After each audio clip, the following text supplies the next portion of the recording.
ഒരു ദിവസം രാവിലെ കമ്പനിയിൽ ഡ്യൂട്ടിക്ക് എത്തിയ ജീവനക്കാരെല്ലാം കമ്പനിയുടെ മുൻപിൽ സ്ഥാപിച്ചിരിക്കുന്ന ബോർഡ് കാണുന്നു. ബോർഡിൽ ഇങ്ങനെ എഴുതിയിട്ടുണ്ടായിരുന്നു: ഈ കമ്പനിയുടെ വളർച്ചയ്ക്ക് തടസ്സം നിന്ന ഒരാൾ ഇന്നലെ മരണപ്പെട്ടിരിക്കുന്നു. കമ്പനി ജിമ്മിൽ അയാളുടെ മൃതദേഹം സൂക്ഷിച്ചിട്ടുണ്ട്, നിങ്ങൾക്ക് കാണാം. ആരാണ് ഈ കമ്പനിയുടെ വളർച്ചയ്ക്ക് തടസ്സം നിന്നത്? ഏത് സഹപ്രവർത്തകനാണ് മരിച്ചുപോയത്? എല്ലാവർക്കും വളരെയധികം ആകാംക്ഷയായി. എല്ലാവരും ഓടി ജിമ്മിന്റെ അരികിലെത്തി. ജിമ്മിൽ ഒരു ശവപ്പെട്ടി വെച്ചിട്ടുണ്ടായിരുന്നു. ശവപ്പെട്ടിയിലേക്ക് നോക്കി എല്ലാവരും ഞെട്ടിപ്പോയി. ശവപ്പെട്ടിക്കുള്ളിൽ ഒരു കണ്ണാടിയാണ് ഉണ്ടായിരുന്നത്. അതിലേക്ക് നോക്കുമ്പോഴെല്ലാം അവർ തങ്ങളുടെ തന്നെ പ്രതിബിംബം കണ്ടു.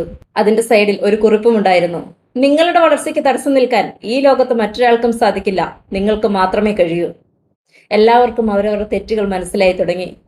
പ്രിയപ്പെട്ട കൂട്ടുകാരെ, നമുക്ക് ഈ ചെറിയ കഥയിൽ നിന്ന് വലിയ വലിയ പാഠങ്ങൾ പഠിക്കാനുണ്ട്. നമ്മുടെ എല്ലാ വിജയപരാജയങ്ങൾക്കും കാരണക്കാർ നമ്മൾ മാത്രമാണ്. അതിന് നമ്മൾ മറ്റൊരാളെയും പഴിചാരണ്ട. നമ്മുടെ എല്ലാ പ്രശ്നങ്ങളുടെയും കാരണം നമ്മുടെ ചിന്തകളാണ്. നിങ്ങളുടെ ചിന്തകൾക്ക് പറന്നുയരാൻ കൽപ്പുള്ള കാലത്തോളം നിങ്ങളുടെ സ്വപ്നങ്ങളെ കയ്യെത്തിപ്പിടിക്കാൻ നിങ്ങൾക്ക് സാധിക്കും.